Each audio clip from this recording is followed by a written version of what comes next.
I hope you're enjoying your lockdown. Well, it could be a good leave for everybody that hasn't been resting all these years. But straight to the recap of our current status, we have about 152 specifically people living with coronavirus today. We've still not done over 3,000 tests, and many people are worried, but we only have 2 testing locations. That's KCCR, that's in Kumasi, and then Noguchi. And so obviously they would definitely be overwhelmed, but if we had so many other testing sites, then we could do a lot more, and that means private sector involvement. Well, I've come to Pharma to really have a conversation on private sector involvement in stopping corona, and they're doing some 10 pharmaceutical or testing sites actually, and that should be done by April. I'm here with Gregory. Gregory, welcome. So exactly what's happening? So we need to be able to increase the rate of testing in the country. And for us to be able to increase the rate of testing in the country, we need to ensure that we have the laboratories that are equipped with the devices as well as the reagents to be able to actually run these tests. Unfortunately, as we know, we only have 2 testing centers in the country. When you look at countries like South Africa, where they've run over 31,000 tests, they've been able to run this many tests because over 90% of the tests are actually being done in the private sector, right? Before the virus hit, all these labs already had these qPCR equipment, so they could just get the reagents and run the test on these equipment. Unfortunately, in Ghana, we do not have a lot of private labs that have the qPCR equipment, right? So that's one part of the problem. Then, and then once you the issue of the reagents. And then once you fix that problem, you have the issue of the reagents that you need to be able to provide to these labs. I mean, we were fortunate that Jack Ma has sent, I think, about 30,000 kits that I'm sure would be used in the government labs. But that's 30,000 kits in a country of over 30 million people. I mean, that is like what South Africa has tested in 12 days, right? So even with that donation that we've received, it is not adequate, right? If we are going to have to do mass screening in the country. So the prognosis isn't good, right? When the government talks about mass testing, we have to ask ourselves, how are we going to be able to get it done, right? And what are the timelines to actually be able to equip the state-owned laboratories to be able to run this. But I also believe that this is not something that the government needs to do by itself. There's a massive role for the private sector to play. We've seen globally in South Korea, in Singapore, and even in the US, they have been able to turbocharge their rate of testing simply because the private sector stood in. Like, about 3 weeks ago, most private labs in the US were not testing, and that's why the testing rate in the US was abysmal. But the FDA and the White House realized that they could not continue to run these tests in only the CDC labs. So what did they do? They opened up testing into private labs, ensured that the private labs were getting the reagents, and today the US is doing over 100,000 tests a day. So let's properly scope this. It means that our current numbers of 152 could actually go out of the roof if we were properly doing the testing. I mean, possibly. The problem really is not about the numbers going up, right? We know that when you test more people, you'll have more cases, numbers, right? It is better for us to have a true picture of the situation than us try to be deluded by the fact that we have 152 cases. That's not good for anyone, because if you can actually diagnose early, you can know which people are asymptomatic, so people that are walking around are not showing any symptoms, people that have symptoms but are mild symptoms, right? And people that may need hospitalization, right? And we need to be able to identify all these cases and be able to provide the right treatment. So we should not be worried that testing more means that there will be more cases. It is a pandemic. We should expect that there will be more cases. Tell us exactly what M-Pharma is doing then. We don't have the labs. Exactly what are you doing? So, I mean, personally, about 4 weeks ago, I got very, very concerned, right? Not just in Ghana, M-Pharma operates in Ghana, Nigeria, Zambia, Zimbabwe, and Kenya, right? And we actually had a situation in Zambia where an employee started showing symptoms, and we actually tried to get her tested, and we could not. Right, because the government said you have to wait till the symptoms are bad before we can actually run the test, because they don't have the reagents, enough reagents to test anyone that calls, right? So I had already been really trying to really understand how do you improve testing before that situation, but that even gave me a bigger sense of urgency, because we have to close now our office, right? Because she had been in contact with other people, and we just couldn't risk anything. Is she in contact with you? Not with me. I'm in Ghana, not in Zambia. So again, looking at what many other countries have been able to do to scale up testing, what we decided to do is, how do we actually support private labs in the country and equip them with the devices and the reagents so that they can actually begin to run tests. So we made phone calls to the companies that are creating these equipment and are developing these reagents, to really try to convince them to supply us equipment and reagents. What do you mean by convince them? You're buying, aren't they? But that's the problem. We do not have a demand problem in the world. It is a supply problem. In fact, there are more countries trying to buy equipment and reagents than there is supply. And people are coming with more money. So it's like an auction. You go with $1, and someone says, I'll pay $2. Another person goes, I'll pay $3, right? So pretty much there's a limited amount of supply with unlimited demand, right? So it becomes a question of, how do you get your needs in front of these manufacturers? That's what we've seen even with price increases, right? There's more demand than there is supply. So what has been the M-Pharma experience? How have your suppliers treated this I mean, purchase? it's been crazy. I mean, we had to tap into our shareholder base, who are very influential business people in the world. Jim Breyer, a billionaire, and his kids have been instrumental in actually placing phone calls to the chairmen of these companies and telling them to listen to us and help us do this. And that's the only reason actually why we've been able to get through to these companies. A funny story happened actually this weekend, where even after we had negotiated all this deal, a European country, which I will name, sent a military plane to China to pick up all the reagents that this company has produced.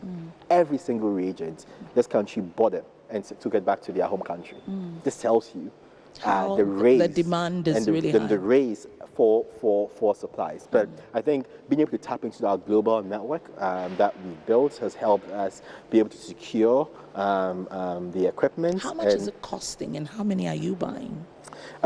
So we are investing about $1 million in this effort, right, to equip these private labs in the country. That's how much money we are putting in to be able to equip these labs and also procure the reagents that they can use to run these tests.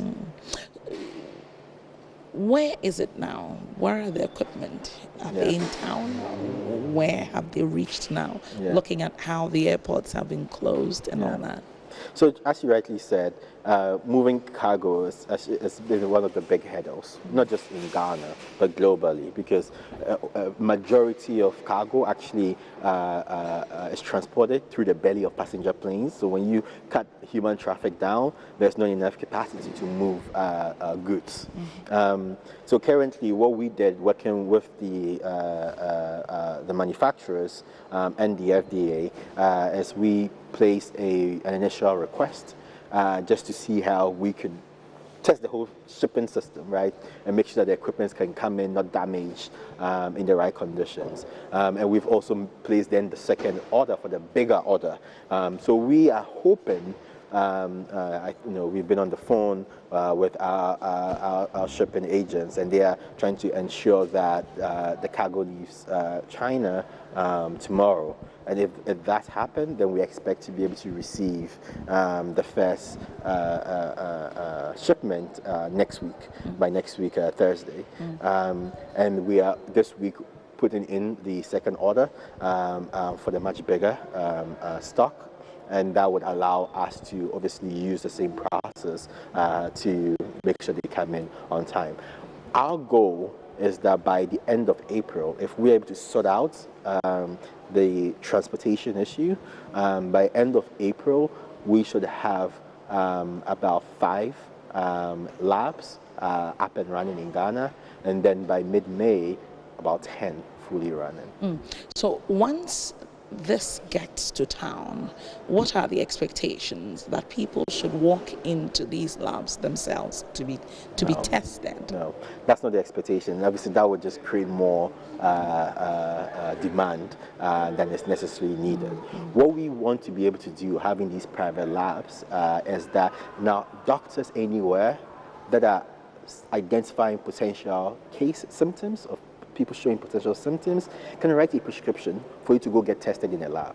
That is what every country is doing, right? In the US, you can see your doctor, if they suspect that you are showing signs, they can write a prescription for you, and take the prescription to any of these testing labs, and they do a test for you. So it's not just about anyone just walking in to say, I want to write a test. Obviously, you want to save more reagents for people that are actually showing symptoms, not people that just want to get tested just for the comfort of the mind.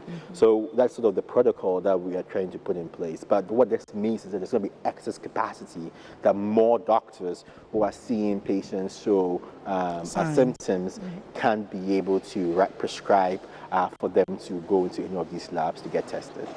So in April, when we get the equipment in town, what sort of processes are you going to get it through, and which specific labs are we getting this to? Yeah, so one is that we're working very closely with the FDA to be able to bring these products bring the equipment into the country. The FDA has been very, very supportive, and I hope they continue to be supportive in this process, since this is a national emergency. We've also partnered with the Ghana Private Medical Labs Association. That's the umbrella body for all the private medical labs in the country. And the association is selecting the best labs in the association, who will be the first wave cohort of labs that will be equipped. We are looking for geographic equity. So the idea is to have about 6 in the south and 4 in the north. And the association is making sure that they pick labs to build up this geographic equity in the selection process.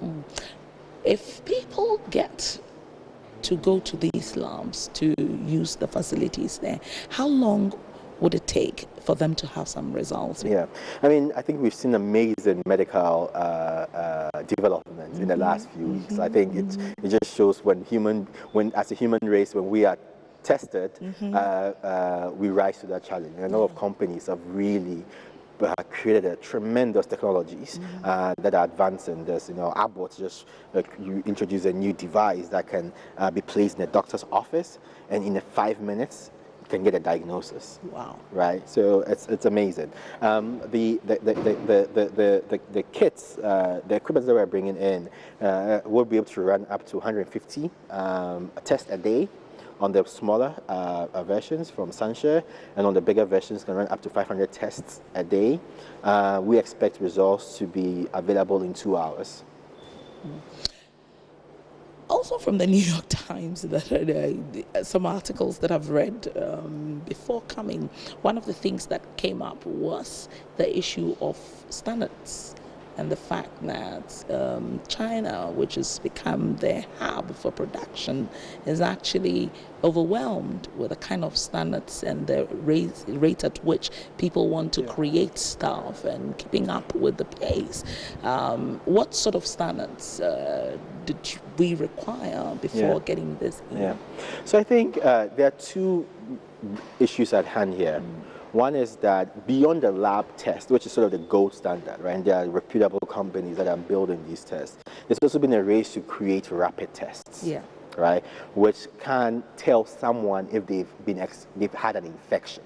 So it cannot really diagnose you, but it can tell whether you've had an infection. And it's using this antibody method, whereby once your body gets exposed to an infection, it creates these antibodies that then builds immunity for the infection. Now, the problem is that a lot of the defects in the test has been on the rapid tests, right? Which is why up still today, the gold standard for diagnosis are the PCR tests, which are more standard because PCR equipment are there, and they run standard tests. Our focus has been on the PCR tests, right? Equip the labs with the right equipment and the reagents to run the test. Separately, we are also talking to some of these companies that are making these rapid tests, and we are trying to get samples that we will bring to the FDA for the FDA to do its validation. Okay. Yes. That sounds interesting. I want to find out when all of this is in town. One of my biggest concerns has been that COVID-19 is not going to be there forever. You're getting equipment that for now it's going to be used for that purpose. What happens next? I see this as a massive investment in our laboratory and diagnostic space in Ghana. The reason why we were not able to respond as quickly as South Africa did is that most of our labs do not have the PCR equipment. South Africa was fortunate; they had a lot of labs that had PCR equipment, because the PCR equipment are used to run a lot of molecular tests. So it's not necessarily about COVID-19. So we are not getting the PCR equipment because of COVID-19. We're getting the PCR equipment because advanced labs need to have PCR equipment. That's right. Because what then happens is that when there's a new diagnosis, all you do is that you create the reagents that are then used in the PCR equipment. So you're not buying the PCR equipment for every single outbreak. You just create the reagents. So what we actually see as the good thing, if I may use that word, that will come out of this, is that we would leave COVID-19 with 10 labs in the country that have been set up and equipped with the qPCR equipment that will be able to respond to any future emergencies that do happen. What would you say should be the approach that government uses beyond COVID-19? We're in the middle of the whole situation.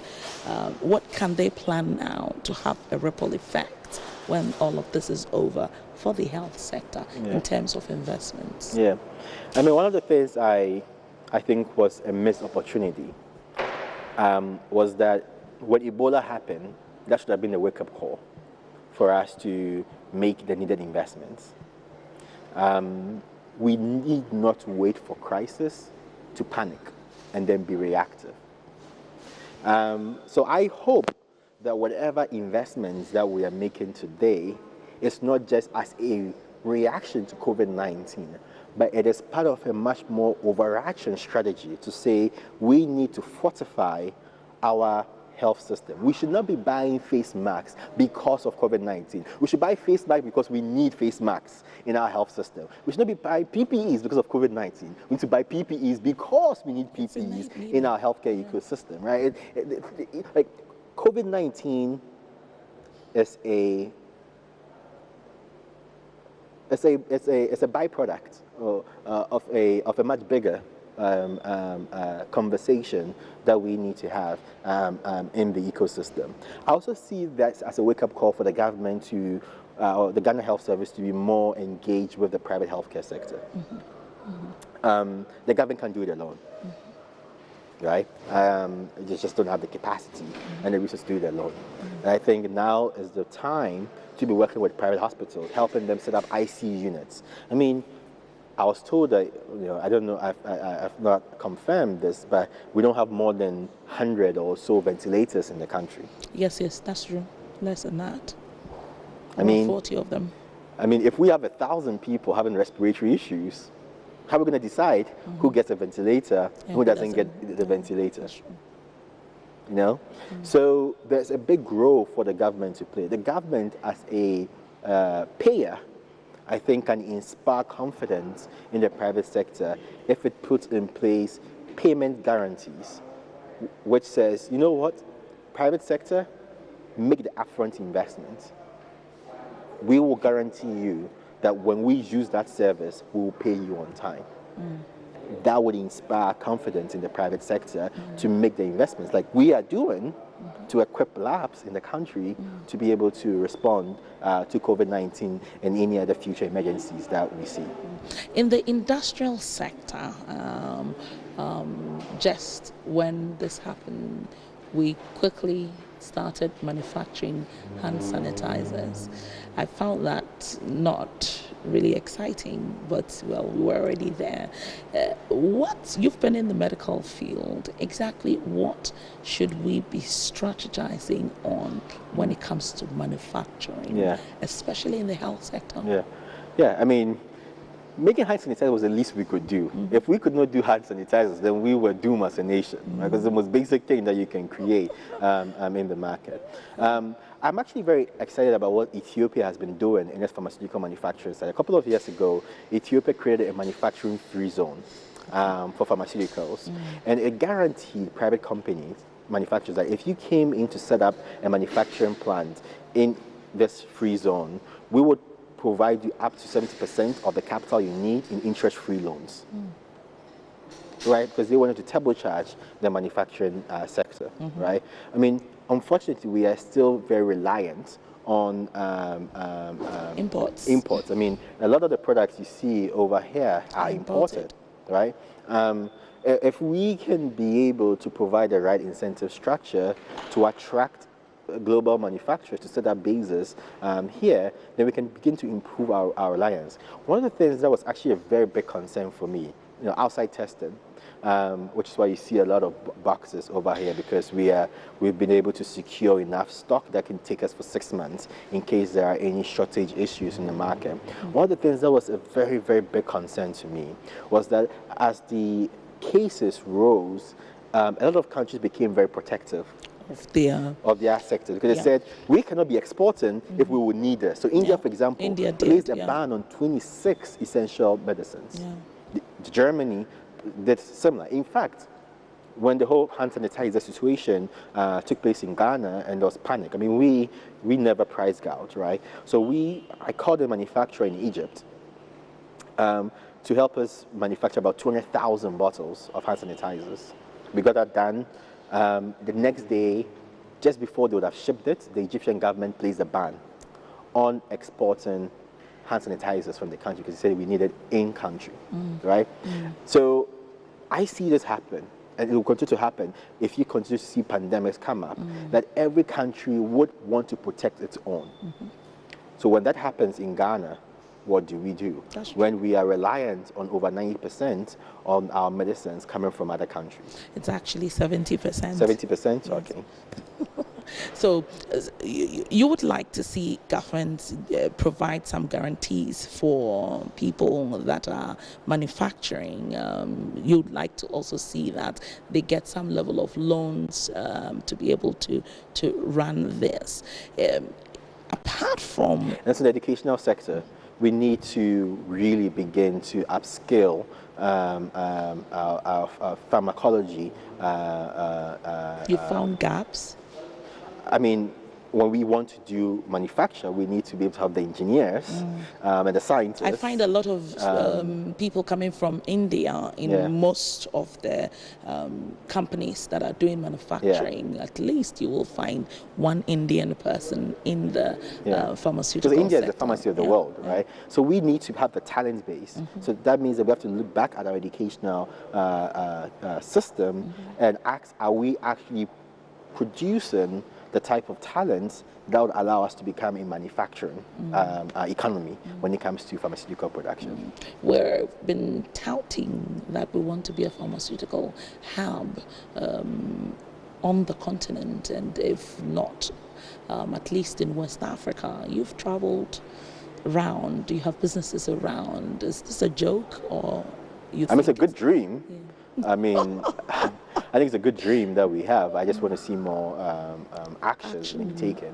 I mean, there are more like Egypt, Morocco, Algeria. I mean, North Africa has a much bigger manufacturing base than we have in Ghana. I think we can do it, but it requires more actions than just talk.